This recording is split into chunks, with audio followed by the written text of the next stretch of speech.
안녕하세요, 북스원 카페 여러분. 자, 오늘은 저번 시간에 이어가지고 그 임시연구 관련된 내용을 이제 진행을 해볼게요. 임시연구 관련된 내용은 최근에 좀 많이 나오는 부분이거든요. 그래서 작년에 나왔기 때문에 올해도 나올 수 있어요. 왜냐면 2년 정도 이렇게 그 출제진이 이제 들어가기 때문에 나올 수 있고, 제 생각에는 이제 그 요번에 나온 임시연구 관련된 문제를 보니까 예전에 그 임시연구 관련된 문제가 나왔잖아요. 그 교수님이 들어와서 낸 것 같은 느낌이 들어요. 그래서 그 교수님이 예전에는 그렇지만 이제 임시연구 관련된 내용을 좀 내더라고요. 네, 그래서 올해까지는 임시연구 관련된 내용을 좀 낼 것 같긴 하거든요. 그래서 임시연구 관련된 내용은 좀 꼼꼼히 볼 필요는 있어요. 임시연구는 이제 크게 보면 그 임시연구가 형성된 과정 있죠. 3.1운동 이후에 그 만들어진 과정과 그 다음에 잠깐 이제 후식기 지난 다음에 1940년대 전후해서 이제 강복군을 만들고 막 그렇게 해서 중경으로 이제 옮겨가지고 그런 활동도 있죠. 이런 것들이 이제 좀 중점적으로 시험에 나오거든요. 예. 그래서 이제 여기 이제 중점적으로 봐주시면 될 것 같고요. 자, 그러면 내용을 보겠습니다. 자, 임시정부 수익과 통합을 보면요. 자, 여기는 임시정부가 왜 만들어진 거에 대한 배경과 그 과정이 나오거든요. 예. 그래서 이렇게 보면 3.1운동을 계기로 여러 지역에서 임시정부가 수립되었다. 그래서 이제 임시정부가 지금 기록에 보면 몇 가지가 있냐면 7가지 임시정부가 있어요. 8가지. 8개 임시정부가 이제 1919년부터 해서 3월 4일까지 만들어졌는데, 근데 이제 교과서에서는 대표적인 임시정부 3개만 이제 들고 있죠. 그래서 여기 보시면 이제 상하이에 이제 임시정부가 있고, 그 다음에 여기 그 블라디보스토크에 있는 대한국민회의, 그 다음에 경성에 있는 한성정부, 이렇게 이제 3가지 임시정부가 이제 있고, 결국에 이제 통합 논의를 거쳐가지고 뭐냐면 대한민국 임시정부가 이제 1919년 9월 달에 만들어지죠. 예. 자, 그럼 내용을 보겠습니다. 자, 연해주에서는 전로 한족회 중앙총회를 열어서 총회를 열어 이를 대한국민위회로 개편했고요. 예. 그다음에 국내에서는 13도가 대표들이 모여서 한성정부를 이제 세웠다. 그래서 중국 상하이에서는 독립운동가들이 임시의정을 만들어서 임시정부를 이제 구성했죠. 상하이 임시정부. 세계의 이제 대표적인 임시정부가 구성됐다. 이렇게 이제 보시면 되고요. 그래서 이제 임시정부가 이제 중국 남방하면 이게 독립운동의 역량을 이제 분산을 할 거 아니에요. 그래서 이런 임시정부들이 하나도 합칠 필요가 있었어요. 그래가지고 이제 통합 논의가 이제 이루어졌는데, 이 통합 논의에서 이제 여기 보면 어느 지역에서 이제 수입할 것인가 가지고 논의가 있었어. 여기는 안 나와있지만 그때 이제 논의가 이제 2개 방향이 있었죠. 하나는 이제 안창호가 제안한 상하이 아닌가. 그 다음에 또 그 만주안, 이렇게 이제 2가지 안이 있었거든요. 그래서 요걸 좀 보겠습니다. 자, 여기 보면 이제 외교적 노력을 강조하는 상하이 중심론이 있고 무력 투쟁을 중시하는 만주안이 대립을 했어요. 상하이 같은 경우에는 이제 그 당시 국제 도시고, 그리고 우리가 이제 알다시피 여기에 이제 그 외교관들이 많이 몰려 있잖아요. 외교 조계도 있고. 그러니까 여기가 이제 외교 활동을 하기에 상당히 뭐냐면 편하다. 그래갖고 이제 상하이안이 이제 제시됐고요. 그다음에 이에 대해서 이제 그 무력 투쟁을 강조하는 애들은 만주안을 제시했죠. 만주안, 만주, 뭐 연해주 이런 지역들을 이제 하자. 왜냐하면 이제 여기는 한반도하고 가깝잖아요. 그러니까 이게 이제 한반도에 그 건너서 그 뭐냐 치고 빠지는 식으로 해서 공격을 할 수 있기 때문에 이제 여기 만주안을 제시를 했는데, 결국에는 이제 뭐냐면 상하이안이 채택됐죠. 그래서 이제 이 내용을 보면 이제 한성정부나 상하이 임시정부는 외교 독립론을 입각해서 이제 이걸 지지했던 거고, 그래서 대한국민위회 같은 경우에는 무장 독립론에 입각해서 이제 만주안이나 연해주안을 제시했는데, 결국에는 이제 그 상하이안이 채택됐다. 그리고 이제 각각의 이제 그 기관들이 하나 합치면서 이제 구성이 됐는데, 한성정부는 이제 법통을 계승하고요. 그다음에 국민 회의는 입법기관을 흡수하고, 그다음에 정부는 상하이 임시정부를 수립하는 식으로 했고요. 그다음에 이때 이제 특이한 게 뭐냐면 한인사회당이 참여했다는 거야. 이동희가 원래 민족주의자인데 나중에 사회주의자가 되죠. 그러다 보니까 이제 요 대한민국 임시정부는 초창기 때부터 어떤 좌우연합적인 성격을 띠고 있다. 이런 것들이 이제 특징이다라는 걸 좀 같이 기억을 해두시면 될 것 같아요. 그래서 그 밑에 보면 상하이안하고 그다음에 만주안 이렇게 두 개 안에 대해서 이제 관련된 사료가 있으니까 한번 이제 좀 보시고 자 그러면 이제 계속 보겠습니다. 그 결과 한성 정부의 강요를 중심으로 해서 행정부를 중심이죠. 그래서 이제 새로운 정부가 조직되고 그래서 한성 정부의 법통을 이뤘다. 그다음에 이제 연해주와 상하이 정부는 해산하게 됐다.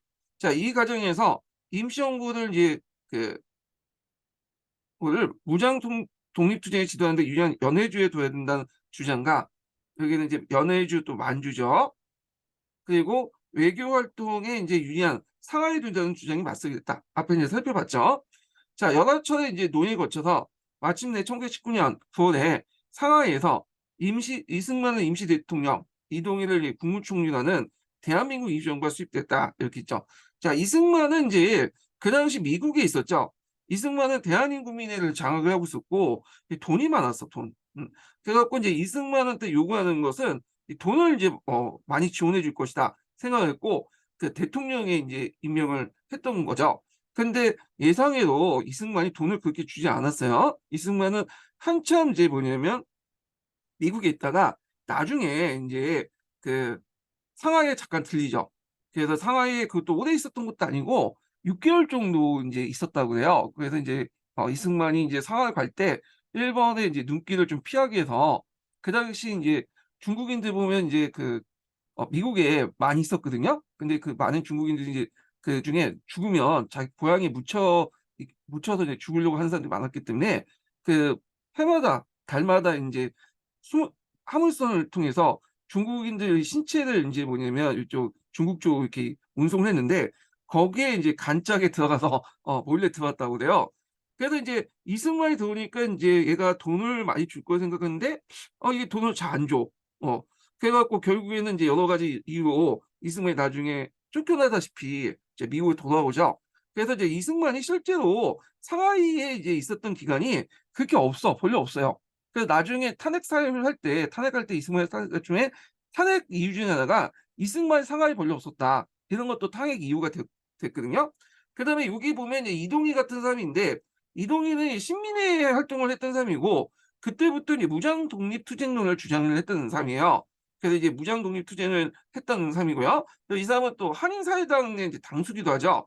그래서 여기에서 이제 볼 수 있듯이 요거는 좌우합작적인 어떤 성격을 띠고 있다. 이렇게 이제 볼 수가 있죠. 자, 그래서 그 밑에 있죠. 그래서 임시정부에서는 민족주의 계열뿐만 아니라 한인사회대 등 여기 이동이죠. 그 사회주의 계열도 일부 참여했고, 그 다음에 실력 양성론, 외교 독립론 등 서로 다른 이념과 노선의 독립운동을 함께 참여했다. 그래갖고 이제 이런 것들이 나중에 갈등이 이제 불러일으키게 되는데, 그래서 이제 예전에 한번 기출문제 나왔던 것이 이제 요 내용이죠. 우리가 보통 이제 그 상하이 임시정부 활동할 때, 초창기 때 활동할 때 외교 독립론이 대세였다. 이렇게 이제 얘기를 하고 있잖아요. 근데 요거 외교 독립론이 대세가 된 거는 이승만이 이제 상하이에 들어올 때부터 이제 그 근거야. 그 전에는 이제 이동이라는 사람이 이제 등등 해가지고 이 사람들이 이제 그 임시정부를 잠깐 주도했거든요. 무장투쟁론은 이제 뭐냐면 강조했어요. 그래서 초창기 때는 이제 무장투쟁론을 강조했다가 나중에 이제 이승만이 이게 상하이 들면서 외교 독립론으로 바뀐 거야. 근데 이제 우리가 교과서에서는 보통 이제 이 외교 독립론 상당히 부각을 시키잖아요. 그래서 그 초창기 때 무장투쟁론 관련돼 가지고 활동 내용을 써라 이런 것들이 예전에 시험 문제에 나왔어요. 요게 이거 좀 기억을 해두시고요. 그래서 대한민국 임시정부는 최초의 민주공화정이다. 우리나라 최초의 민주공화정이고 그 앞에서 얘기했지만 이제 3.1운동 이후에 이제 복벽주의가 사라지고 공화주의로 이제 나가게 되죠. 그 이유에 대해서는 두 가지라고 얘기했어요. 첫 번째로는 그 복벽의 대상인 그 상징적 인물 고종이 이제 죽었다는 거. 두 번째로는 그 당시 이제 공화국이 이제 뭐냐면 대세였다는 거. 1차 세계대전 이후에 이제 등장한 신생 국가들 아니면 예전에 예, 했던 국가들이 공화국으로 바뀌잖아요. 그러다 보니까 이제는 공화주의를 바탕으로 해서 임시정부가 대한민국 이전과 공화정을 이제 채택했다 이렇게 보면 돼요. 그래서 이때 대한민국의 이제 때 두 가지 이제 국호 논쟁이 있었거든요. 이게 뭐 중요한 건 아닌데 한국을 할 것이냐, 그 다음에 조선을 할 것이냐 이렇게 있는데 결국에는 이제 대한제국 때 한국을 했잖아요. 그래서 이걸 계승하자 해갖고 한국을 한 거야. 그리고 나서 여기에서 대한제국이 아니라 이제 민국이니까 민자가 적어놓은 거고요. 그래서 이제 이런 내용들 이제 기억을 해주시면 되고요. 그다음 삼권 분리에 따라서 그 당시 이제 원칙에 따라 임시의정원, 입법부죠. 그다음 국무원, 행정부, 법원, 사법부 이렇게 이제 했다. 그래서 이제 이런 내용들 좀 기억을 해주시면 될 것 같아요. 참고로 뒤에 보겠지만 사법기관인 법원은 솔직히 이제 뭐 우리가 둘 필요 없잖아. 그래갖고 이게 이제 보통 임시정부 그 개헌이 5번을 통해서 이제 개헌하거든요. 1차, 5차까지 이제 개헌이 있는데 임시정부 그 헌법 같은 역할을 했던 것을 이제 5번 개혁을 했는데 그래서 2차 개헌 때부터는 요 사법권 내용이 빠져요. 이게 별로 이제 의미가 없다 보니까 그래서 빠진 부분이 있다는 것 좀 기억을 해주시고요. 다시 근데 5차 때는 5차 개헌이 1944년에 일어나거든요. 이때 이제 사법권이 또 들어가죠. 심판원이라는 조항을 넣어서 그 당시 사법권을 부활시키는데 그 이유가 뭐냐면 이제 독립운동 하다 보니까 독립운동 안에 이게 이제 친일파들, 뿌락치들이 이제 들어온 거야. 그래서 얘들을 색출해서 이제 재판하기 위해서는 요 사법부가 필요했던 거죠. 그래서 이 사법부는 1차하고 5차 때만 있었고요. 그 후에는 없었다. 이렇게 보시면 될 것 같아요. 예. 자, 그래서 이제 이렇게 있고 거기에 보면 이제 대한민국 임시정부 이제 수립 관련돼서 이제 임시헌법이 있죠. 그래서 우리나라 임시헌법 이제 대한민국 임시헌법은 이제 5번에 거쳐서 그 개헌을 하게 되는데 아마 이거는 1919년이니까 1차 개헌 관련된 내용이에요. 그래서 여기 보면 이제 민주공화정을 한다는 거 그리고 대한민민을 조직을 한다 뭐 이런 것도 있죠. 그리고 이제 상권 분리에 입각해서 했다는 거. 그리고 이제 임시연구 주최 성님이 임시의정원이 4월 12일 날 이제 대한민국 임시헌장을 헌법을 공포했는데 이때 이제 대한민국이란 국호가 이제 그 채택됐고요. 그리고 나서 이제 그걸 한번 1차 개헌을 한 내용이 요거죠. 그래서 요거는 1차 개헌이라는 것은 이제 이미 4월 12일 날 했기 때문에 이렇게 했다. 이렇게 보시면 된다는 거. 자, 그 임시의정원은 대한민국 임시정 헌법의 기초가 된 대한민국 임시헌장을 선포했다. 그래서 대한민국 임시정부의 수립은 항자의 나라인 대한제국에서 북미의 나라였던 그 뭐냐면 대한민국의 변화를 의미한다. 이렇게 이제 보시면 될 것 같아요. 그러면 이제 이 개헌이 그 1차 개헌, 2차 개헌, 3차 개헌, 4차 개헌, 5차 개헌까지 한 5번 있었거든요. 그래서 요걸 한번 정리를 좀 해볼게요. 그 예전에 아마 3차 개헌 관련된 내용이 1차하고 3차 개헌 관련된 내용이 기출의 예문에 나왔어요. 그래서 요거를 이제 좀 정리를 좀 해보겠습니다. 자, 그래서 이제 5번의 개헌이 있었다는 거 이렇게 이제 보면 자, 1차 개헌 같은 경우에는 대통령제를 이제 뭐냐면 취했죠. 그래서 한성 정부의 어떤 계통을 이제 계승해서 대통령 중심제였고요. 그때 이제 대통령 이승만, 그 국무총리는 이동희 이렇게 있고 이승만이 이제 탄핵당 후에 제2대 대통령 박은식이 이제 있었는데 뭐 박은식 때는 잠깐 있었다가 이제 그거를 이제 국무령 중심으로 바뀌었죠. 그래서 국무령 중심의 내각 책임제로 바뀌었죠. 그때 이제 앞에서 언급한 사법권 조항이 폐지되고요. 위헌내각제가 채택됐다.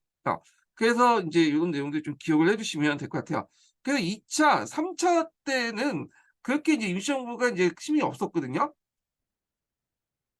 이게 이제 임시정부가 이제 이후에 분열 때문에 1차 개헌 이후부터는 완전히 이제 힘이 없는 상태였고 실질적으로는 이제 김구가 임시정부를 주도했다고 보시면 돼요. 이때는 예. 자, 그다음에 3차 개헌이 이제 중요한 게 뭐냐면 그때 좌우합작 운동이 일어났어요. 좌우합작 운동. 그 중국 관내에서. 그래서 이제 통일 당을 만들자. 그래서 그 이런 운동이 일어났는데 자, 이걸 대비하고 임시정부도 그 통일당에 이제 들어가려고 이제 했던 거죠. 통합당에. 그래갖고 이제 이런 체제 안에서 만드는 게 3차 개헌이야. 3차 개헌.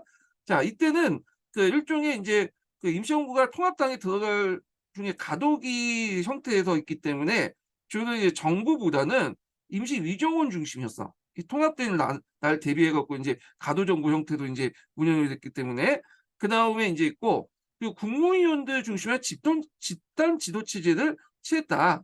이렇게 이제 보시면 될 것 같은데 자, 이 집단 지도 체제는 왜 취했냐? 그리고 잘못된 설명 좀 있어. 보면 이제 그 강의 보면 일부 강의 보면 이게 집단 체제를 좌우합작을 대비해 가지고 했다. 이런 식으로 얘기했는데 이건 아니에요.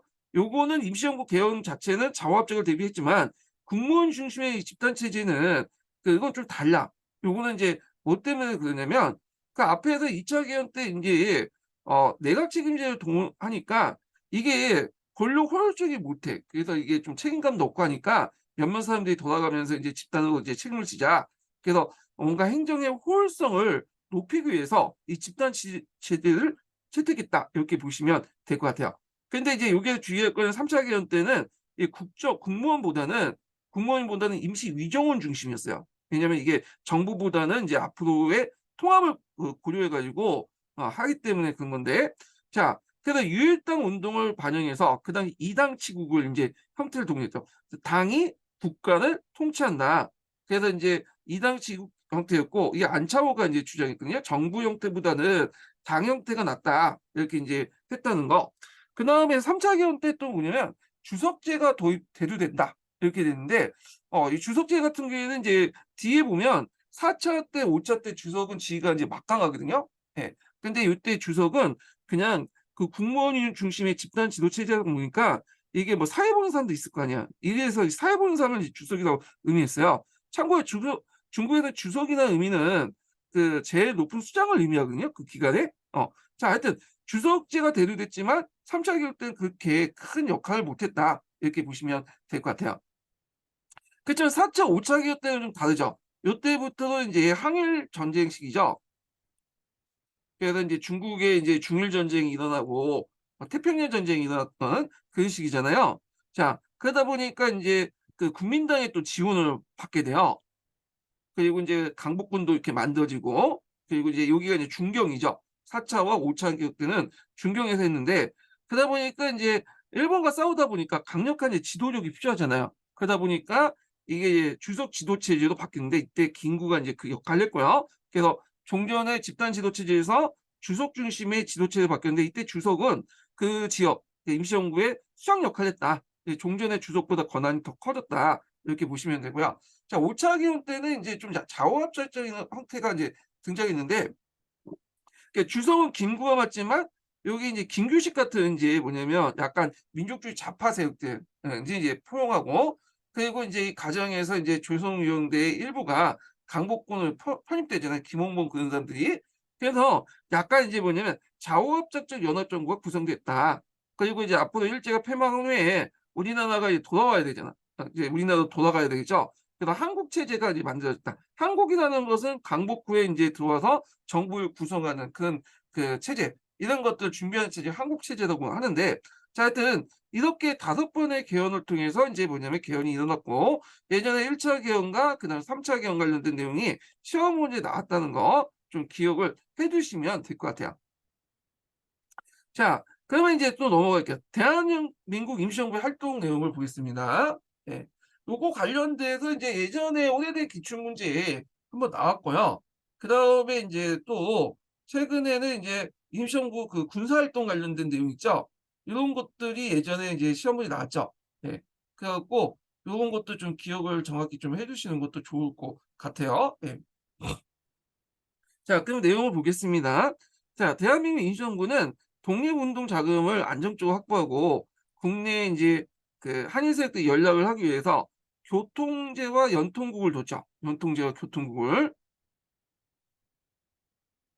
그래서 연통제는 국내 도, 군, 면에 이제 설치된 비밀행정 조직으로서 역할을 보면 정부 문서와 명령 전달, 군자금 조달과 정부 보고 등을 업무를 맡았다. 그래서 영통 각부는 이제 임시정부의 이제 법령이나 공문들 문서 전달하고 군자금을 조달 맡았고 국내 소식을 정리해서 5일마다 한 번씩 내무부에 보고하는 그런 역할을 했고요. 그다음에 교통국은 주로 이제 통신기관으로서 정보의 수집과 분석, 연락 업무를 담당했다. 이렇게 했는데 보통 이제 연통제 같은 경우에는 전국에 설치됐던 건 아니고요. 이거는 이제 주로 북서지방, 오늘날 이제 평안도, 함경도, 평안도, 항해도, 경기 서울권만 이제 여기 주로 설치됐어요. 그 당시에 뭐 그 여유가 없다 보니까. 그래 갖고 이제 어떻게 인제 연락을 했냐면 요게 인제 그 안동이라는 곳 있죠. 안동. 안동. 오늘날 단동이라고 하죠. 예전에는 안동이라고 했는데 요 안동에 교통국을 둬요, 교통국. 그래서 이 교통국은 어디에 인제 두냐면 그 당시 일용양행이라는 곳에 설치를 했거든요. 그래 갖고 교통국을 두고 그 군이나 면이나 이런 것에 인제 또 교통국 그 뭐냐면 연락소를 두죠. 이렇게 정보망을. 그 일용양행이 인제 뭐냐면 교통국은 여기는 그 총본부하는 곳이야. 총지휘소라고 보시면 되는데 그래서 요때 인제 일용양행이 인제 사람 조지 쇼라고 하는 사람이 있어. 이 아일랜드인인데 이 아일랜드는 오랫동안 이제 영국의 지배를 받고 있었잖아요, 잉글랜드에. 그러다 보니까 서로 인제 동병상련이니까 상당히 조선인들이 호의적이거든요. 그래 갖고 이 사람이 많이 이제 이종량을 통해서 지원을 해 줬어. 그 이종량이 건물에 교통을 뒀는데 일본 애들이 여기 간섭 못 하죠. 왜냐면 이 사람이 아일랜드이지만 또 영국 국적이에요. 그러다 보니까 인제 건들 수가 없잖아. 그래서 여기에 인제 뭐냐면 그 교통국 지휘부를 두고 요게 이동량의 배가 있어요. 그 배가 이 연락선인데 이 연락선을 통해서 상해에 인제 왔다 갔다 하는 거야. 그래서 상해 지점을 이종량의 배를 타고 해서 안동을 전달해 주면 그 교통국에서 인제 뭐냐면 여기를 인제 연통제를 따라서 그 여러 가지 조직을 통해서 인제 국내에 전달해 주는 시스템이거든요. 연통제라는 것은 지역마다 인제 뭐냐면 그 연통제를 두죠. 도판, 군감, 명감 이런 것들에서 도나 군이나 면이나 해 갖고 두고 서로 간에 인제 연결시켜 주는 거야.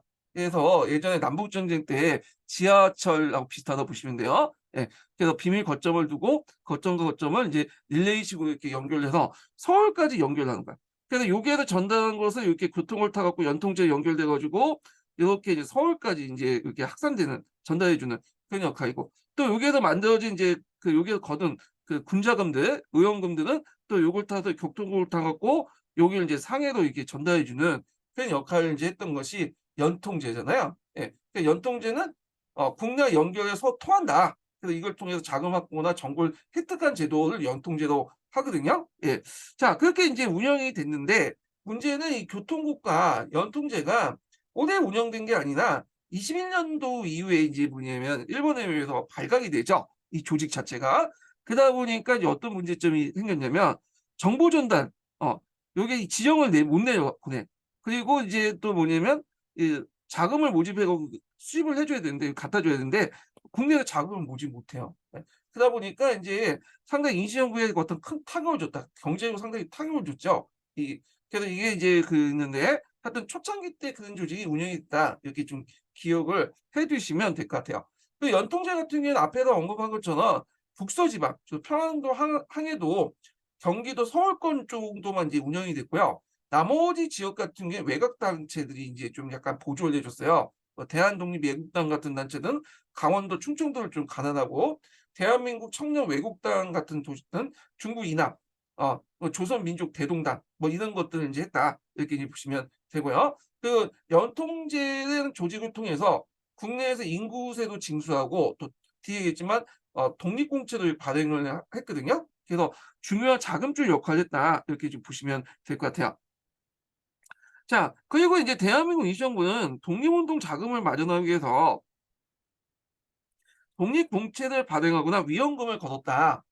그래서 이 독립공채 관련된 내용은 앞부분에 있죠. 여기에. 그래서 대한민국 임시정부가 인제 필요한 자금을 마련해서 독립공채를 발행을 했는데 후에 인제 대한민국 정부가 1883 년에 특별법을 만들어 가지고 그때 독립공채를 상환했다고 그래요. 예. 그래서 인제 뭐 이렇게 있고 자 그다음 독립신문을 발행했다. 음. 그래서 독립신문은 그 옆에 있죠. 그래서 이제 그 당시 그 임시정부의 기관지로서 한때 한문판까지 만들었고 국내 소식과 독립운동에 관련된 내용을 실었다. 이렇게 좀 보시면 돼요. 자 초기에 이제 임시정부는 국제사로부터 임시정부를 승인받고 독립에 대한 지원을 이끌기 위해서 외교 활동에 주력을 했어요. 그런데 이제 주의할 것은 외교 활동에 주력했다 해서 처음부터 했던 건 아니야. 이거는 이제 앞에서 말한 것처럼 너무 여기에 초점을 맞춰 갖고 이제 교과서 같은 데는 서술돼 있는데 실제적으로 이승만이 오기 전까지는 그 뭐냐면 군사 활동에 인제 뭐냐면 중점을 뒀죠. 예. 그래서 요 관련된 내용이 기출문에 나왔어요. 그러면 어떤 군사 활동을 했냐. 그래서 요 관련된 내용은 이제 그 신편 한국사에 되게 자세히 적혀 있는데 우리가 굳이 그것까지 볼 필요는 없을 것 같고 그냥 교과서 정도의 수준에서만 좀 정리할 필요가 있죠. 그래서 잠깐 이제 제가 좀 정리를 해 볼게요. 예. 자, 여기 보면 군사 활동 있는데 주로 이제 1920 년대 활동을 얘기하죠. 40 년은 인제 그 아니고요. 여기 초창기 때니까.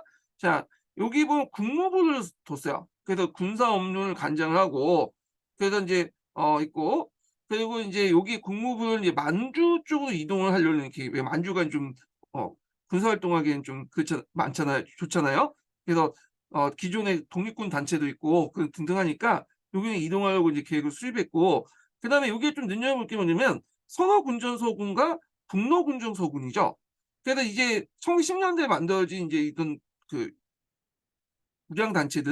무장단체들이 그다음에 임시정부가 수립되니까 임시정부 산하로 들어가게 되거든요. 그래서 서구군정서군이라는 이름을 붙였고 서관도에 있는 부대들 중강당 같은 부대들은 임시정부 산하 부대에 들어가면서 북로군정서군이라고 인제 임시정부의 밑에 편제됐죠. 그리고 국무부 직할 때로서 인제 국내 강복군 총영을 설치하고 남만주에 육군 참의부가 이제 편성됐다. 이렇게 인제 있거든요. 자 여기에서 참의부가 인제 그 당시에 삼부 관련된 내용 아시죠? 삼부 중에 참의부가 인제 뭐냐면 그 당시 임시정부하고 연결된 직할 그 어 부서거든요. 이렇게 인제 있고요. 그다음 미국의 이제 비행사 양성 및 한인 비행사 양송소를 설치를 했다. 이런 게 있는데 결국에 영통대학 교통부의 붕괴 후 인력과 자금의 부족 등등이 있고 그다음에 등등은 외교 독립론도 이렇게 이제 주장하는 이승만 세력들이 들어오게 되잖아요. 그러면서 인제 초창기 때 잠깐 인제 군사 활동했다가 외교 독립은 넘어갔다. 이렇게 이제 보시면 될 것 같아요. 그래서 1920 년대 임시정부 활동 관련된 내용이 예전에 한번 기출에 나왔던 거거든요. 그래서 인제 좀 기억을 해 두시고요. 예. 자 그러면 이제 내용을 또 보겠습니다. 그래서 하여튼 외교 활동을 쭉 했는데 이를 위해서 파리 그 강하이에 인제 파견된 김규식을 정권대에서 임명하여 독립초원서를 제출하고요. 이 김규식 같은 경우에는 신한청년단에 있다가 인제 뭐냐면 신한청년단이 임시정부 들어가면서 이제 파리 강하이의 그 임시정부 지부가 된 거죠, 요게 그 자체가. 그래서 이제 정권대에서 임명해서 독립초원서를 이제 제출했고 그다음 미국의 구미훈구가 설치돼서 이승만을 중심으로 한국 독립문제 국제위원회에 힘썼다. 특히 이승만 같은 경우에는 외교 독립론에 상당히 강조했던 사람이잖아요. 그리고 이 사람 같은 경우에는 인제 뭐냐면 상해보다는 주로 미국에 주로 있었다는 거예요, 미국에. 그래서 미국에 이런 이제 구미위원부를 설치해서 원래 구미위원부 자체가 임시정부에서 만든 건 아닌데 자기가 그냥 그렇게 만들어 놓고는 그게 운영한 거예요. 예. 자 하여튼 그렇게 있고 그리고 1921 년에는 워싱턴 회의에 독립 요구서를 제출했으나 받아들이지 않았다. 자, 그래서 이제 그 워싱턴 회의 같은 데서 가서 우리나라 독립하겠다고 이제 요구를 했는데 이게 받아들이지 않죠. 왜냐면 그 당시에는 미국이 이제 이 워싱턴 회의를 이제 미국이 주도를 했잖아요. 미국 입장일 땐 그 아직까지는 일본을 이제 전략적 파트너로 인제 보고 있었어. 일본에 대해서 호감을 갖고 있었어요. 1920 년대까지만 해도. 그러다 보니까 인제 일본의 식민지였던 조선의 목소리가 상당히 받아줄 리는 없죠. 예. 그러다 보니까 인제 하여튼 이런 것들인데 자 하여튼 이렇게 있고 그다음 1922년 이동희, 김규식 등이 모스크바에 열린 극동인민대표회의에서 이게 인제 2차 코미테론 관련된 그 데서 조직된 거거든요. 그래서 이 극동인민대표회의란 것은 인제 중국이나 일본이나 뭐 한국 같은 대표들이 모여 가지고 그때 소노부터 독립운동 지원 약속을 또 받아요. 예. 자 그래서 하여튼 뭐 이렇게 있는데 그래서 그때 인제 뭐냐면 이동희가 소련한테 돈을 좀 받았어요, 돈을. 예. 그런데 이제 문제는 이제 이동희가 이제 돈을 받고 왔는데 이동희 입장일 때는 이제 그 임시정부한테 준 게 아니라 한인사회당 이렇게 준 거다. 임시정부는 이제 사회주의 단체가 아니잖아요. 그러니까 근데 자기가 한인사회당 이제 당수니까 한인사회당한테 준 거니까 굳이 임시정부한테 줄 필요 없다. "내가 왜 이걸 임시정부한테 주냐." 나는 단지 이동희 이제 국무총리뿐인데 임시정부는 꼭 그 레닌이 준 것은 한인 사회당한테 준 거지 임시정부한테 준 게 아니다. 그리고 나서 그 돈조차도 이동희의 그 비서가 다른 데 이거 빼가지고 횡령을 했고요. 도망쳐 나가. 그래서 하여튼 이것 때문에 이제 임시정부 안에서 이동희하고 또 임시정부 다른 위원들끼리 갈등이 일어나. 돈 문제 때문에.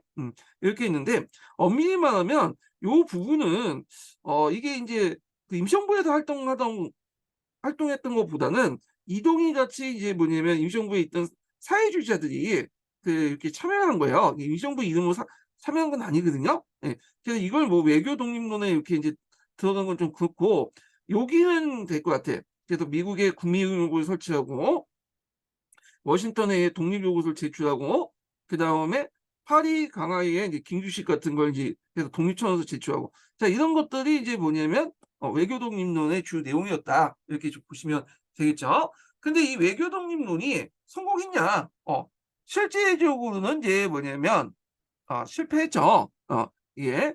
왜냐하면 이제 앞에도 말한 것처럼 이때는 이제 그 1차 대전 이후니까 미국 중심, 특히 이제 승전국 일본에 이제 그 배려를 할 수밖에 없죠. 또 일본, 미국 중심의 이제 국제 질서가 형성되고 또 이제 일본이 그 당시 미국하고 친해가 보니까 우리말을 듣지도 않았어. 예. 그런 것도 있고 특히 이제 또 소련으로부터 이제 지원을 받는 것도 문제가 있었던 게 뭐냐면 앞에서 이제 한인 사회당을 중심으로 했다고 했잖아요.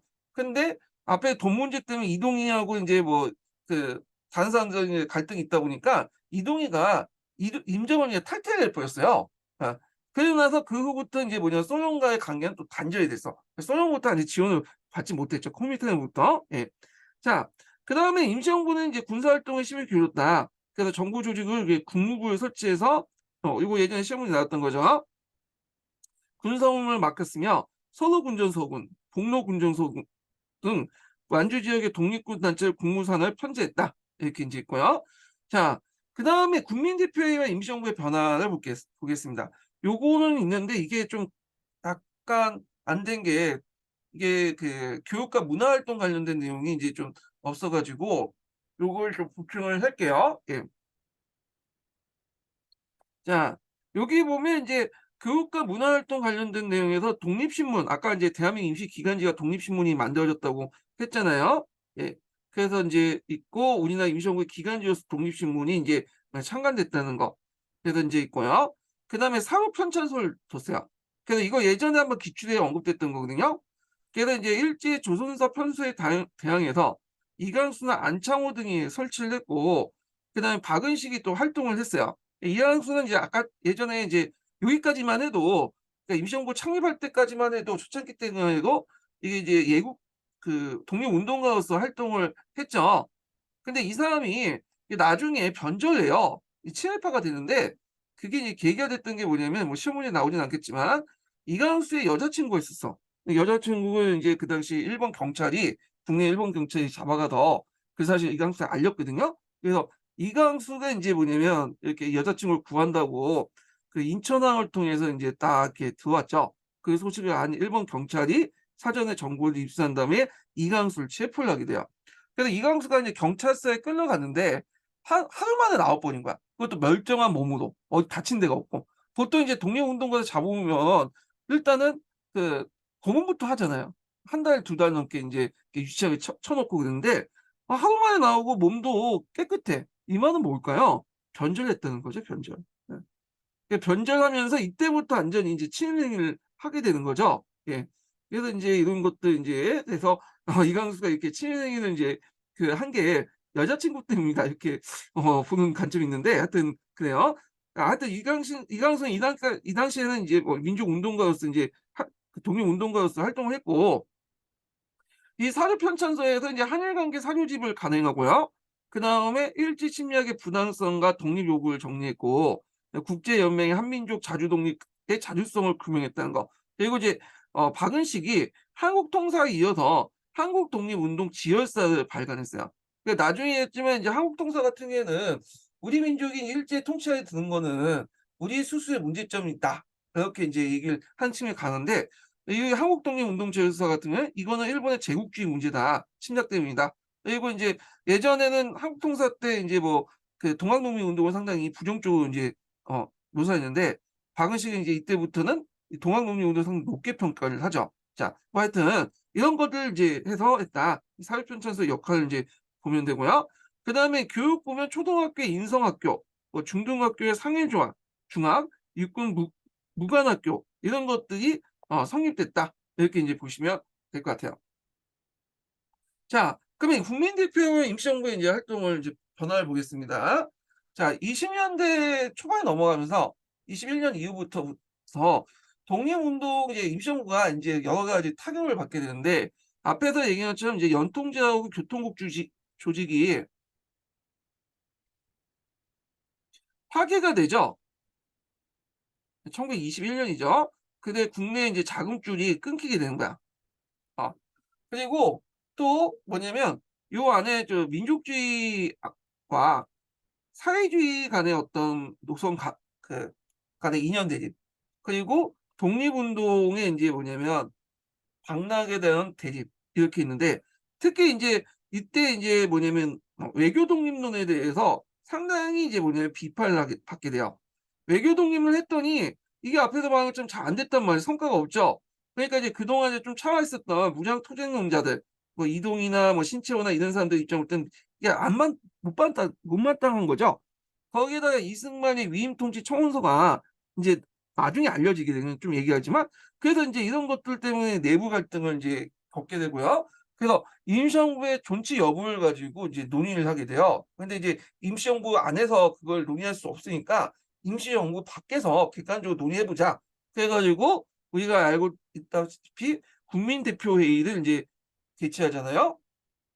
근데 여기에서 또 이제 뭐 그렇게 별 성과는 없었어. 그래갖고 이제 이때 뭐 창조판이 그다음에 이제 개조판이 하면서 논쟁이 일어났다가 결국은 안 돼가지고 뭐냐면 임시정부가 이제 분열되면서 각기 임시정부에 탈퇴를 하게 되죠. 그러면 임시정부가 이제 힘이 약화됐다 이렇게 이제 보시면 될 것 같아요. 자, 그러면 이제 내용을 좀 보겠습니다. 자, 1920년대 초 일제 탄압으로 연통제와 이제 뭐냐면 교통국의 기능이 제 기능을 할 수 없었고 이후 이제 임시정부는 국내 독립 자금을 모으기 어렵고 외교 활동에도 그 강대국의 의미로 큰 성과를 거두지 못했다.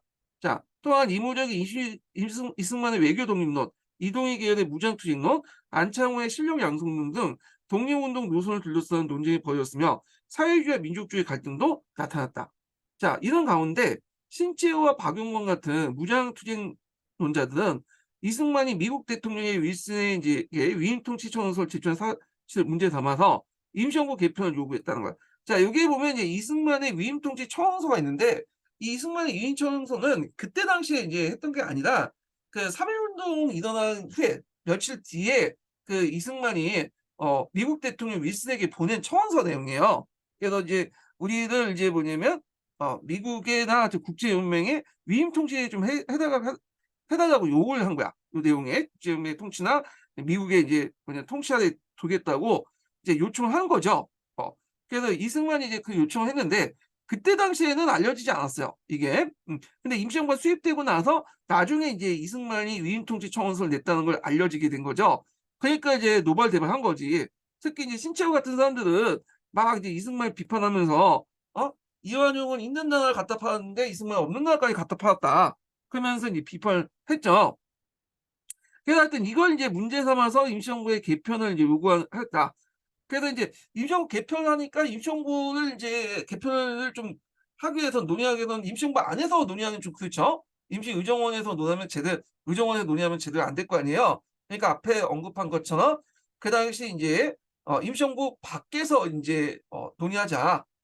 그래서 신채호나 박은식 같은 사람은 이승만 불신하고 이승만이 대통령 안에 있는 임시정부에서 뭘 논의하냐. 그래서 군사통일주비회 같은 이제 임시 조직을 만들게 돼요.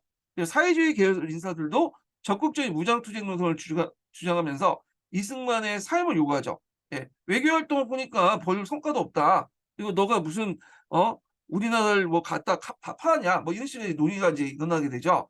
그래서 결국에는 이 상하이에서 결국에는 이제 국민대표회의가 개최되죠. 예, 개최되고 그리고 이제 뭐냐면 여기에서 논의가 일어났다. 이렇게 보시면 돼요. 1923년에. 그래서 국민대표회의 관련된 내용이 예전에 기출문에 나왔어요. 이거. 뭐 자세히 나온 건 아닌데 국민대표회의가 관련된 내용을 예전에 언급은 됐었죠. 그래서 국민대표회의가 나올 수가 있어. 예. 자, 근데 국민대표회의에서 제대로 논의가 됐냐? 논의가 안 됐죠. 결국에는 앞에 개조파, 창조파 또는 이제 김구 같은 사람들은 현상 유지파 이렇게 갈등을 하다가 결국에는 이제 뭐냐면 끝났죠. 그 국민대표회의는 임시정부 해체를 하고 새로운 정부를 도입하는 창조파와 임시정부의 조직만 바꾸자는 개조파의 대립으로 별다른 성과를 거두지 못하고 뭐냐면 마무리되었다. 그래서 안창호 같은 사람은 개조파고 신채호 같은 사람은 창조파야. 그래서 이제 있고 이동영이나 김구 같은 사람은 현상 유지도 이제 하자고 주장했고요. 그래서 이제 국민대표 이후에 이제 뭐냐면 회의가 결렬된 이후에 많은 민족운동가들 임시정부에 떠났어요. 임시정부 조직을 유지하기 어려울 정도 세력이 크게 약화됐다는 거. 게다가 이제 그러던 중 1925년에 그 당시 이제 임시정부의 이제 조직을 유지하기 어려울 정도 세력이 크게 약한데 그러던 중 1925년에 임시의정원에서 이승만을 탄핵을 하고 박은식을 대통령을 추대를 했어요.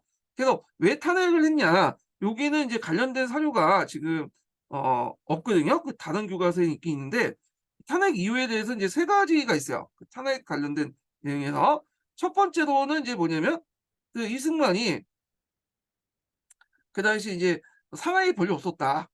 아, 저 미국에 있었다는 거죠. 한나라 대통령이라는 사람이 근거진 상하이 없고 이제 미국에 주로 활동을 했다는 거. 두 번째로는 이제 이승만이 돈을 제대로 안 줬다. 왜 자기가 요구하는 돈을 그렇게 많이 주지 않았다는 거죠. 그래서 이승만이 조금씩 줬는데 그 임시정부 입장 올 때는 이제 뭐냐면 그렇게 많이 준 게 아니야. 그래서 이렇게 했고 그 다음에 이제 세 번째가 임시정부의 어떤 그 정체성을 부정했다. 이건데 그 이유를 든 게 뭐냐면 이 사람이 활동할 때 임시정부 대통령이면 임시정부 대통령으로서 이제 뭐냐면 명함을 걸고 활동을 해야 되는데 한성정부의 집정관으로서 이제 그 명함을 걸고 활동했다는 거, 대의적 활동.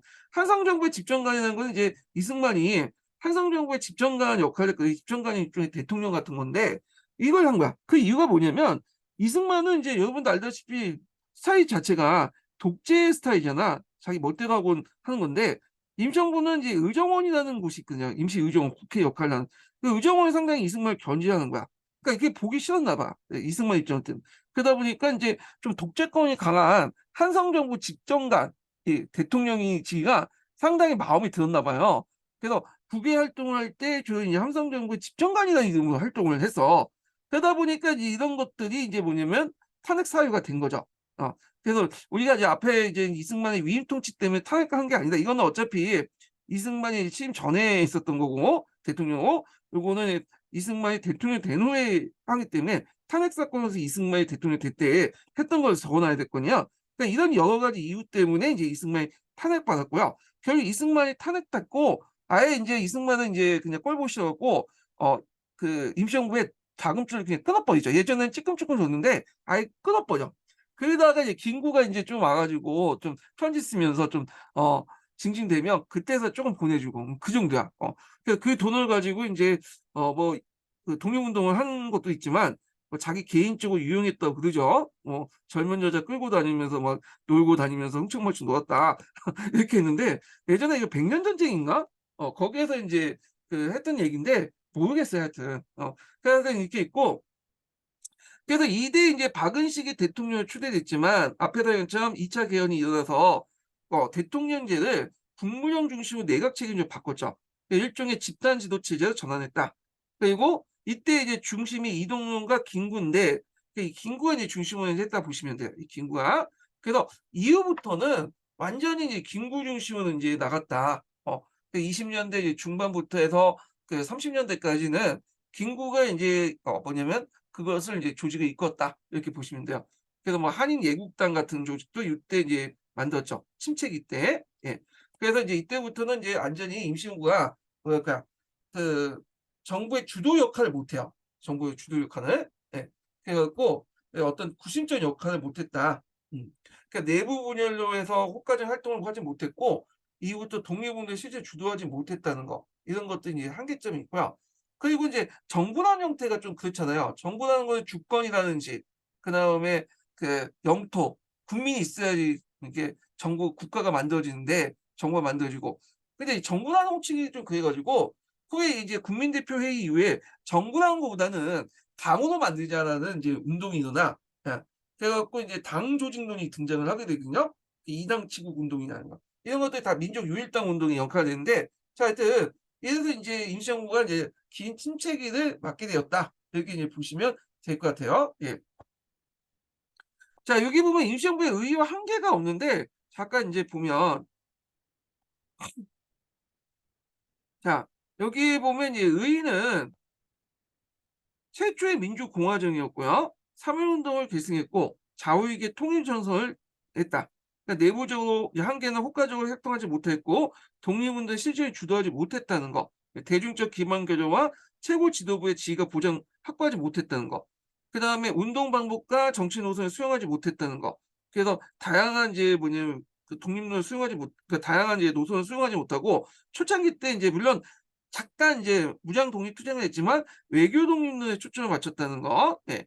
그리고 인제 지역 간의 대립 등등 이런 등등 해 가지고 인제 뭐냐면 "한계 있었다." 이렇게 기억을 해 두시면 되고요. 자 그래서 인제 있고 뒤에 넘어가서 자 여기 이제 관련된 사료가 있는데 요 사료들은 좀 봐 두실 필요가 있겠죠. 국민대표회의 선언서인데 요것도 이제 국민대표회의 개최 관련된 문제 나올 때 나올 수 있는 사료죠. 그래서 인제 이렇게 있고 그다음에 이제 국민대표회의에서 주장한 독립 방안인데 앞에서 얘기한 것처럼 그때 인제 임시정부 안에서 독립 그 운동에 관련돼서 여러 가지 논의가 있었고 갈등이 있었잖아요. 예. 그래 갖고 인제 신채호 같은 사람은 여기 뭐라고 주장하냐. 자 임시정부는 처음부터 인적 지위적으로 제한된 상하이 1개 독립운동 단체에 지나지 않았다. 그래서 새로운 정부를 만들자. 대체할 수 있는 새로운 조직. 이때 이제 새로운 조직은 정부라는 형태보다는 좀 당 이런 것들에 인제 초점을 맞추자. 이렇게 인제 했던 거거든요. 그다음에 인제 신채호가 또 주장했던 것이 뭐냐면 이 신채호가 이 당시에 무정부주의를 받아들여요. 그래서 이 무정부주의는 제가 사항사항 이제 얘기할 때 했지만 민중의 직접 혁명론 같은 것들을 이제 뭐냐면 주장을 하거든요. 얘도 이렇게 주장을 해. 그 3.1 운동 이후부터 이제 민중의 어떤 역량을 확인한 이 신채호는 민중이 인제 직접 혁명을 해야 된다. 요때 민중이라는 것은 어떤 특정한 계급을 뜻하는 게 아니죠. 그래서 그당 일제에 대항하는 초계급적인 어떤 그 단위가 민중이야. 그 민중이 직접 3.1 운동처럼 직접 이제 이렇게 자극해서 인제 일어난다. 그래서 그 자극을 인제 주기 위해서 의열단에 인제 참여를 하게 되잖아요. 예. 하여튼 이렇게 있고 안창호 같은 경우에는 인제 민족의 실력을 양성할 준비하자. 예 실력 양성론을 인제 뭐냐면 주장을 하거든요. 그래서 보통 이제 1920 년대에 보면 실력 양성론, 준비론 이런 것들을 주장을 하는 사람들이 등장을 하잖아요. 근데 이제 주의할 것은 우리가 이제 실력 양성론 하면 친일파와 꼭 연결시켜. 어.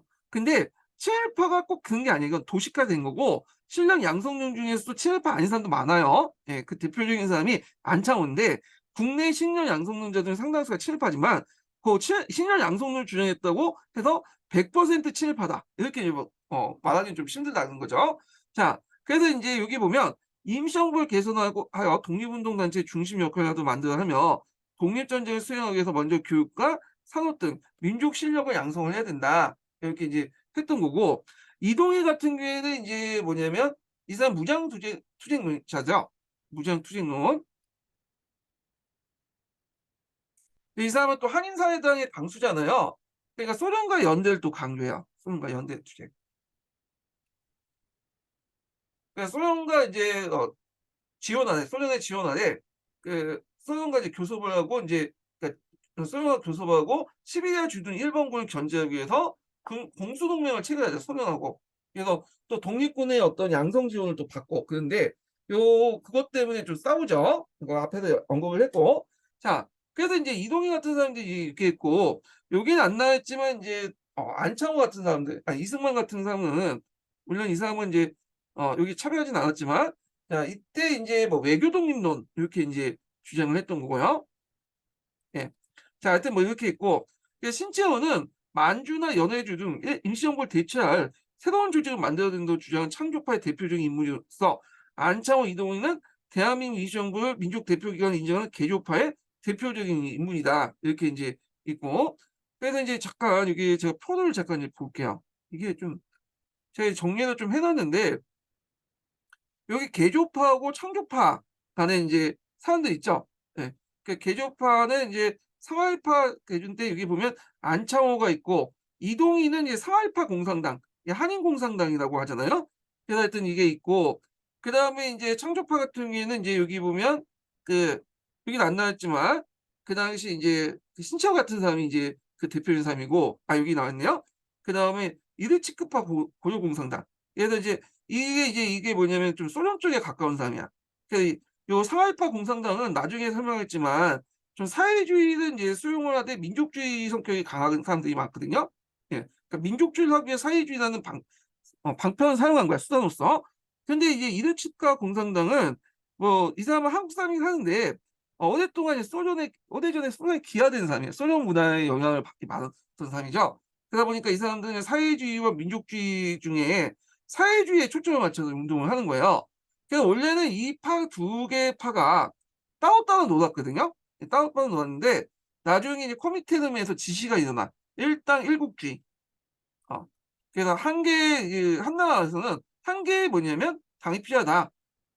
그래서 이제 얘네들이 따로따로는데 어쩔 수 없이 이제 고려 공산당으로 라는 이름으로 하나 합쳐져요. 사가이파와 이르치파가. 근데 이제 얘들 자체가 이제 성향 자체가 틀리다 보니까 대립이 일어나게 되고 이런 것들이 이제 어떤 사건을 통해서 포출됐냐면 나중에 서면 자유시 사건을 통해서 포출되죠. 예. 그래서 이제 이런 것들을 좀 기억을 해두시면 될 것 같고요. 그래서 자유시 사건이 일어난 다음에 이 코미테에서 이제 고려공산당을 해체시키고 너네들이 대에서 국외에서 활동하지 말고 너네 안쪽에 들어가서 활동해라. 너네 국내에서 해서 일당일국 내국주의를 내세요. 그러면서 이제 그 소련이나 뭐 중국이나 일본이나 하여튼 여러 활동했던 사회주의자들이 국내에 들어오게 되고 거기에 토착 사회주의자들도 있잖아요. 그 애들이 이제 뭐냐면 조선 공산당이라는 이름으로 1925년에 새로운 당을 만들죠.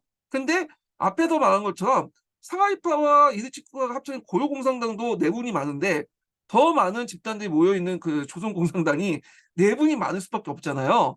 그래서 밖으로는 이제 그 치안유지법 같은 걸 또 안으로는 내분 때문에 이게 분열이 일어나. 그래서 조선공산당이 1차, 2차, 3차, 4차까지 이렇게 만들어지고 해체되고 만들어지고 해체되다가 나중에 이제 강복 후에 5차 조선공산당이 만들어져. 박헌영. 예. 그래 하여튼 이렇게 있는데 이렇게 그 내부 분열을 해갖고 이제 또 탄압을 해갖고 5번에 거쳐서 이제 뭐냐 공산당이 만들어졌다. 뭐 이거 좀 알아두시고 나중에 이제 자발대 역사를 좀 한번 또 정리를 해볼게요. 예. 자, 그래서 하여튼 이렇게 이제 좀 봤다. 이렇게 한번 보고요. 자, 그래서 다른 교과서 내용도 한번 이제 훑어보겠습니다. 미래인을 볼게요. 자, 이거 하기 전에 첫 번째 인증번호를 이제 알려드리겠습니다. 첫 번째 인증번호는 90번이에요. 예, 첫 번째 인증은 90번이에요. 자, 3.1운동 직후에 국내에서 임시정부가 수립되었다. 연해주의 대한국민위에 상하이의 대한민국 임시정부가 세워졌고 국내에선 한성정부가 출범이 선포되었다. 자, 여기서 통합운동이 났고 앞에서 말한 것처럼 이제 통합이 됐죠. 자, 통합 과정에서 외교부만 상하이 두고 정부와 위에는 동포들이 많이 살며 무장투쟁을 해서도 유리한 간도나 연해주 옮기는 주장이 있다. 근데도 중국 정부를 상하이에 둔 것은 두 가지 이유가 있는데 첫 번째는 뭐냐면 서구 열강에 조개 지역이 많아서 외교 활동이 많다는 거. 상하이는 조개가 많죠. 그래서 예전에 공동 조개도 있고 프랑스 조개도 있고 등등 조개가 있어. 그러다 보니까 거기에 영사관도 많고 그러잖아요. 그러다 보니 외교 활동이 상당히 편하다는 거. 그다음에 이 상하이 같은 경우에는 그 당시 그 동북아시아 지역의 교통의 물류 중심지죠. 그러다 보니까 각 지역의 독립운동 세력과 연락이 편하다. 그래서 결국에는 이동희가 이제 끝까지 우겼긴 했지만 양보를 했어요, 나중에는. 그래서 결국에는 이제 상하이에 뒀다. 이렇게 이제 보시면 될 것 같아요.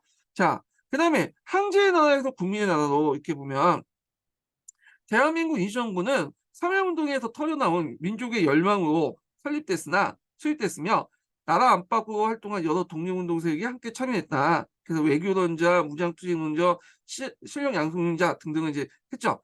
여기에서 민족주의 계열뿐만 아니라 사회주의 계열도 이제 뭐냐면 그 인사도 있었다. 그래서 이제 자오합작적 조직이었고요. 최초의 민주공화제로서 상권 분리의 원칙에 의한 입법기관 임시 의정과 행정기관 공무원, 사법기관 법원을 구성됐다. 이겠죠. 일제 강점으로 한국인의 주권 행사할 수 없었지만 대한민국 임시정부의 수립은 황제의 나라의 대한제국에서 국민의 나라인 대한민국으로 첫 걸음을 내렸다. 예, 민국이 형성이 됐다는 거죠. 그래서 이렇게 이제 보시면 되고요. 그 다음에 비밀 조직과 독립운동 자금을 모으다 했는데 요거는 이제 연통자유 교통국과 관련된 내용이에요. 그래서 이제 그 독립정부의 안정적인 확보와 그 다음에 나라 밖에 하늘색과 원활한 연락망 구축하기 위해서 연통제와 교통을 설치를 했고요. 자, 그렇지만 이제 이거는 21년 이후부터 이제 해체됐죠. 이렇게. 그 연통제 조직이 이제 있죠. 서울에 총판을 두고 도에는 도판, 그다음 그 안에 군감, 명감 이런 걸 뒀다는 거. 자, 그 임시정부 역할 관련된 내용이 있으니까 각자 보시고요. 요게 교통국 활동 내용에서 좀 보면 일용양행이라는 게 있어요. 앞에.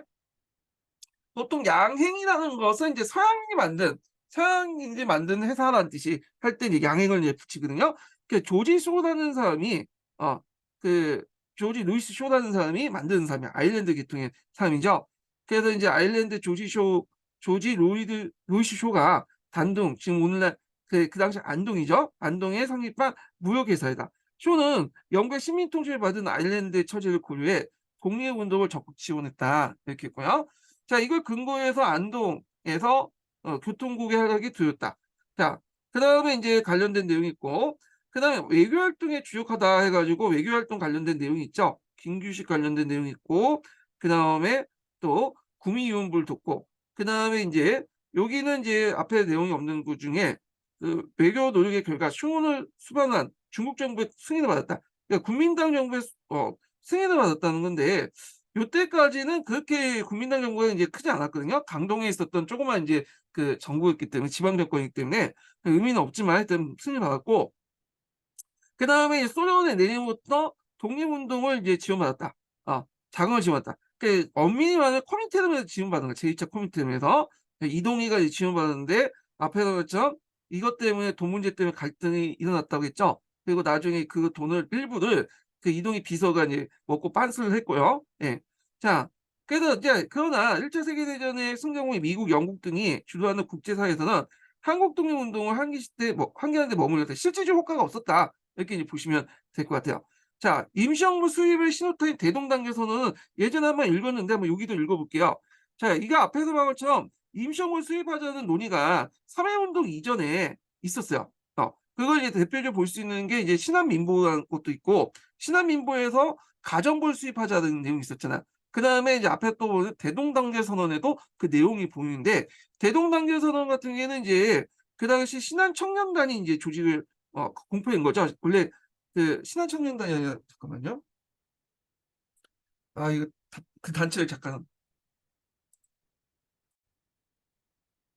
신한청년단이 아니라 신한혁명당이죠. 예, 신한혁명당. 그래서 이 신한혁명당이 이제 그 발표된 건데 이걸 계기로 해가지고 이제 신한혁명당이 오늘 복벽 단체였는데 나중에 공화 단체로 넘어가게 되잖아요. 예.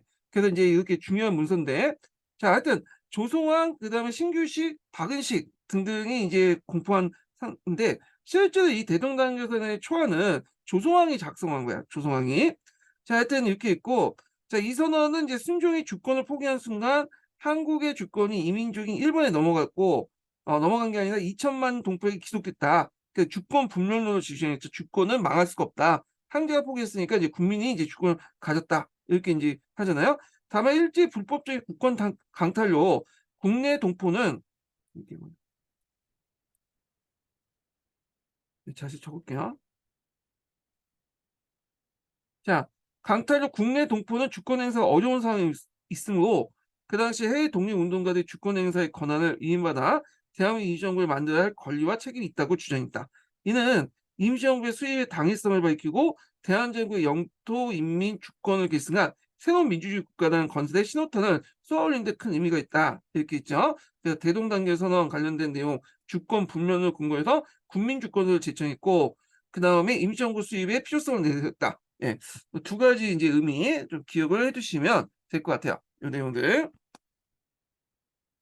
자, 그 다음에 무장활동 관련된 내용인데 여기 보면 대한민국 임시정부에서는 만주 지역의 무장투쟁 세력도 다수 참여했다. 그 임시정부가 외교활동 비중을 뒀지만 독립전쟁도 염두에 두었다. 그 남만주의 국무부의 직할 부대인 강복군 사령부와 강복군 총영을 두고 무장투쟁을 전개했다. 한편 대한민국 임시정부는 독립신문을 간행해서 독립의식을 고취시키고 국내 독립운동 동포들의 독립운동 소식을 알렸다.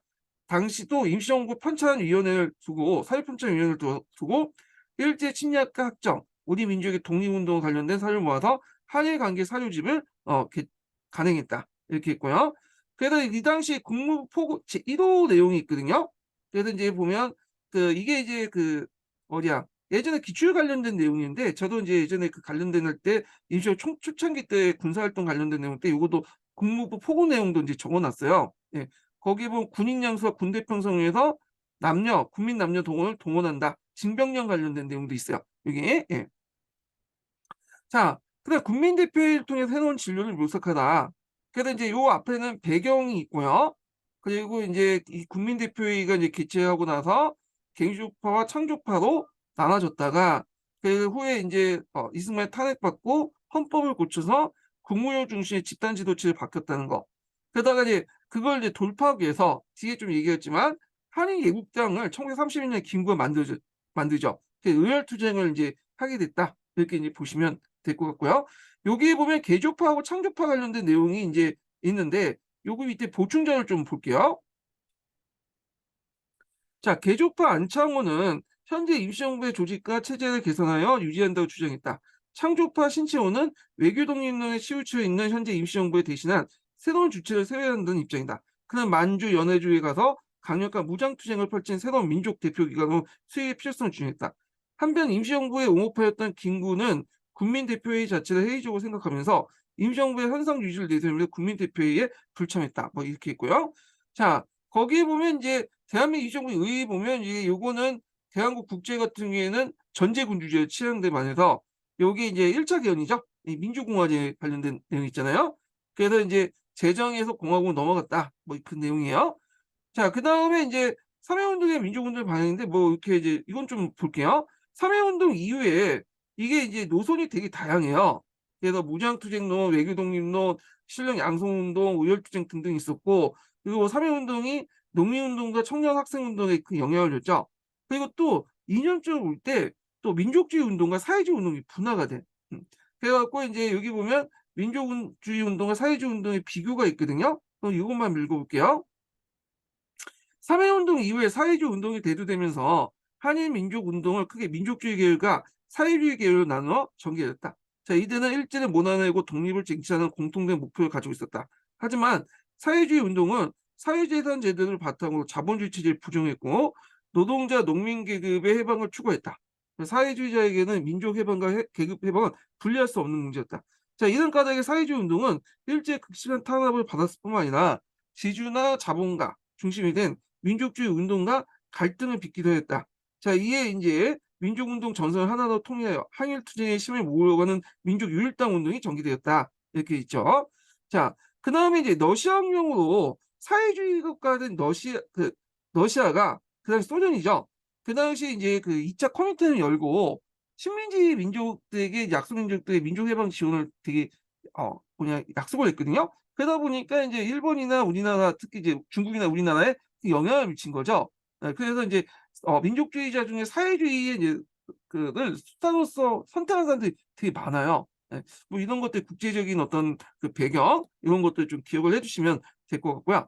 자, 그 다음에 이제 금성교과서 좀 볼게요. 금성교과서는 뭐 앞에 했던 내용과 비슷비슷해요. 여기 보면 대한국민회의, 대한민국 임시정부, 한성정부가 이제 합쳐갖고 이제 임시정부가 만들어졌고 의견 대립이 있었다. 그래갖고 이제 상하이안과 연해주, 만주 지역에 안은 이렇게 이제 있었다는 거. 자, 그래서 이제 이런 것도 있는데 이거 한번 읽어볼게요. 의견 대립 관련된 내용. 대한민국 임시정부에는 민족주의자뿐만 아니라 이동해를 중심한 한인 사회주의 조직인 한인사회당이 조직적으로 참여해서 통일전선 성격을 함께 가졌다. 반면에 연해주와 만주 지역에 활동했던 대한국민의 계열의 무장투쟁론자들은 베이징 지역에서 활동했던 의열투쟁 그러니까 무장투쟁론자가 베이징 지역에서 활동했던 의료투쟁론자들은 외교 독립론 중심의 대한민국 임시정부에 참여하지 않았다. 뭐 이런 내용이고요. 자, 그다음에 인제 여기 보면 인제 임시정부 수립 관련된 내용이 있고, 그다음에 민주공화정 상권 분리 관련된 내용이 있죠. 그다음에 인제 여기 외교 활동 관련된 내용이 있죠. 예. 그리고 여기 영통제 교통 관련된 내용이 있고요. 그다음에 인제 여기 임시정부의 활동에서 뭐 임시 사료 편찬위원회 활동 내용, 독립신문, 그다음에 외교운동 성전책자, 연통제, 교통국 관련된 내용이 있으니까 보시고요. 독립공초에 관련된 내용이 있으니까 한번 읽어 보시고, 그다음에 이제 국민대표회의 개최와 대한민국 임시정부 개편 내용인데, 요것도 인제 그 관련된 내용도 있죠. 뭐 이민통치서 관련된 그 계기가 되고 국민대표회의가 개최됐던 거고, 그리고 신채호가 인제 이걸 외교 독립을 비판을 한 건데, 자 요거게 조선혁명 선언서에 나와요. 그래서 조선혁명 선언을 이제 의열단 선언이라고 하잖아요. 의열단 선언서에 거기 보면 그 종전에 인제 뭐냐면 그 외교 그 종전에 이제 실력 준비론이라든지 그다음에 외교 독립론의 종전의 운동 방향에 대해서 비판 내용이 나오는데, 그중에 제일 비판했던 것이 첫 번째가 외교 독립론이야. 예, 외교 독립. 그래서 이제 이 조선인민선언서에 외교 독립론 관련된 내용이 나오니까 한번 읽어 보시고요. 예. 자, 그다음에 국민대표회의를 인제 해 가지고 개조파 그다음 창조파에 따라 나눠지고 이제 뿔뿔이 흩어졌다, 이런 내용도 있고, 그다음에 인제 이승만이 탄핵됐다는 내용이 있죠. 그리고 여기 국문형제도 방영됐다, 이 내용이 있으니까 읽어 보시면 될 것 같아요. 자, 임시정부의 개편에 대한 두 가지 시각이 있는데, 요 앞에 시각은 창조파 관련된 내용이고, 요 앞에 시각은 개조파 관련된 내용이에요. 예. 그래서 이런 것들 파악을 해 두시고요. 그다음에 해남을 이제 보죠. 자, 임시정부 관련된 내용에서 이제 해남 같은 게 보면, 여기에 보면 인제 그 임시정부가 이제 위치를 어떻게 할 것이냐 가지고 좀 자세히 나와 있어요. 그래 갖고 인제 요거 부분 한번 읽어 볼게요. 자, 연해주의 대한국민회의와 상하이 임시정부 사이에 통합 논의가 진행되었다. 문제는 임시정부의 위치를 어디에 둘 것인가였다. 자, 그건 임시정부 운동의 독립 방향과 이제 연결돼 있죠. 어디에 두느냐에 따라서 독립운동 방향과 연결됐다는 거. 대한국민회의는 연해주와 간도 지역이 국내에서 이주한 온 동포가 많고 본국과 가까워 무장투쟁이 유리하다면서 임시정부를 연해주에 두자는 주장을 했다. 그러나 상하이 임시정부는 상하이가 일본군의 침입부터 안전하여 활동이 자유롭고 교통이 편리하며 많은 나라가 교차하는 곳이기 때문에 국제적 활동이 편리하다는 이유로 임시정부 상하이를 둘 것을 주장했다. 결국 국내에서 수입된 한성정부를 계승하고 상하이의 통합정부 수입을 하기로 합의를 했다, 이렇게 이제 있고요. 자, 그 다음에 이제 뒤에 넘어가서 임시정부 헌법의 특징이 뭘까? 자, 임시헌법이 공포됐는데, 임시헌법은 머릿거리에 우리 인민은 우리나라가 독립국인과 우리 민족의 자유민을 선언했도다라고 하여 전 민족이 함께 참여한 3.1운동의 건국의 정당성을 뒀고요. 그 다음에 대한민국 주권은 대한인민의 전체에 있다. 대한민국의 입법원은 의정원, 그 다음 행정권은 공무원, 사법권은 법원에 행사한다 해서 공화제와 상권 분리를 뒀다라는 거죠. 그래서 의미가 여기 있죠. 임시정부가 수입의 의미. 일제강점으로부터 우리 민족의 실질적인 주권을 행사할 수 없는 한계가 있었지만 우리 역사상 최초의 민주공화제를 설립했다. 임시정 활동 관련된 내용이 있는데, 뭐 독립신문 관련된 내용이 있고, 연통제, 교통국, 의원금을 거뒀다, 이렇게 이제 보시면 되고, 그다음 국제연맹이나 워싱턴에 동료를 청원했지만 제대로 안 됐죠. 이런 내용들이 있고, 그 밑에 이제 임시정부에 활동했던 이제 여성위원 김마리아라는 내용이 있어. 그래서 요즘에는 이제 뭐 여성사 강조하는 분위기 때문에 이렇게 여성사를 좀 몇 개 집어넣고 그러거든요. 그래서 한번 읽어 보시면 될 것 같아요. 김마리아라는 사람이 있는 사람이 있구나 하고 넘어가시면 될 것 같고, 그다음에 국민대표의 왜 이었을까? 이렇게 해 갖고 그 배경이 나왔죠. 그 결정적인 사건이 이제 사건이 이승만의 국제연맹 위인 통치 사건이 나중에 알려지면서 인제 뭐냐면 임시정부의 국민대표회의를 열었고, 결국에는 인제 뭐 제대로 안 돼 갖고 해체됐고, 그리고 결국에는 했고, 그다음에 이대 대통령 박은식이 뽑고 인제 이런 것들 그 앞에 있는 내용들이죠. 예. 그래서 인제 요런 내용들 좀 기억을 해 두시면 될 것 같아요. 자, 그래도 왜 국무형제를 선택했는가? 2차 기업 때 그 내용이 있는데 요거는 좀 읽어 볼게요. 자, 국민대표회의 결렬 이후 의열단이나 사회주의자, 민족주의자들이 모두 힘을 합쳐 민족유일당을 결성해 민족유일당 운동이 일어났다. 임시정부는 이를 위해서 이승만을 탄핵한 후 헌법을 인제 개정하여 대한제 대통령제를 폐지하고 국무원제를 이제 채택했다. 이렇게 이제 있는데 요 2차 개헌보다는 이거는 좀 3차 개헌과 관련된 내용 같은데 하여튼 뭐 이렇게 있어요. 그래서 3차 개헌 때 이제 우리가 생각하는 그 유일당 운동에 영향을 받았고 한 건데 이건 2차 개헌보다는 3차 개헌 관련된 내용 같아요. 제 생각에는 이게 보통 이제 다른 전문서 중에 3차 개헌 때 얘기가 되어 있거든요. 그 다음에 임시 의정원에서 왜 대한민국 임시정부의 대통령 탄핵했는가 요 내용이 이제 있는데 요걸 볼게요. 자, 정부를 총괄하는 국가 책임자로서 정부 행정과 재무를 방해하고 임시헌법에서 의정원의 선거를 받아 취임한 대통령이 자기 지위가 불리한 결의가 왜 의정원 결의를 무시하고 한성조직 계통을 옹호한 거죠. 자, 그리고 이제 이런 것들은 이제 뭐냐면 대한민국 임시헌법을 근본적으로 부인하는 건데 앞에서 얘기한 것처럼 이승만은 의정원을 별로 안 좋아했어요. 그래갖고 이 사람이 외교적 활동할 때 뭐냐면 한성정부의 어떤 집정관이라는 이름으로 활동을 했고 그다음에 이 정부의 행정과 방해했다는 거 뭐냐? 이거는 이제 쉽게 말하면 너가 상해 잘 두지 않고 재무라는 건 돈을 안 줬다는 거죠. 예, 이런 것들이야. 자, 이런 이유로 해가지고 이제 이 사람을 탄핵받는 거야. 돈과 그 다음에 이제 이런 집정관의 이름으로 한성정부 집정관 활동하고 상해 잘 있지 않았다. 그래서 행정을 제대로 못했다. 뭐 이런 내용이죠. 자, 그래서 이제 이렇게 했는데 이승만 1919년 9월 임시정부 초대 대통령 초대했으나 상하이에서 자신의 직책을 수행하기보다는 미국에서 독자적 활동했고 앞에도 말했지만 상하이 6개월만 있었죠. 대부분 미국에서 이제 자기 멋대로 행동한 거야. 그러다 보니까 임시정부에 이제 갈등을 일으켰고 여기는 안 나왔지만 이제 여기 있네요. 이에 반토 이승만 자신에 대한 탄핵이 제출되자 이에 반발 미국에서 모은 독립자금을 대한민국 이쪽으로 보내지 못하도록 지시했다. 요거는 이제 그 탄핵을 제출한 건데 이미 이전부터 독립자금을 그렇게 많이 지원하지 않았어요. 근데 탄핵이 제출되니까 독립자금 자체를 끊어버린 거죠. 그리고 이제 임시유정에 또 탄핵 결의를 불이행하고 이미 또 한성 정부의 정통성을 계속 주장했다. 그래서 요거는 이제 앞에서 나오는 이제 요거와 연결되는데 여기 아마 이 앞부분에서 이게 얘기를 했어야 되는데 그러니까 임시의정의 탄핵 결의를 부인하고 탄핵 결의를 부인한 게 아니라 탄핵을 이미 했고 탄핵을 했고 그 탄핵 내용에 한성 정부 정통성을 부정을 한 내용 있죠. 예. 그래서 이제 요 내용을 얘기하는 것 같아. 그리고 나서 그러니까 한성 정부의 정통성 그럼에도 불구하고 한성 정부의 정통성을 계속 주장했다. 이런 내용 같거든요. 그러니까 이제 요걸 계속 탄핵을 했고 탄핵 사유가 되면서도 그럼에도 불구하고 한성 정부의 정통성을 계속 주장했다. 그래야지 분명히 좀 맞을 것 같아요. 예. 자, 하여튼 이렇게 있고 그래서 이승만이 이걸 보고 이제 한 반응을 보면 첫 번째로는 그 뭐냐면 돈줄을 예전에 조금만 줬는데 아예 끊어버렸고 두 번째는 한성 조직의 개통을 계속 주장했는데 더했다. 계속 주장했다.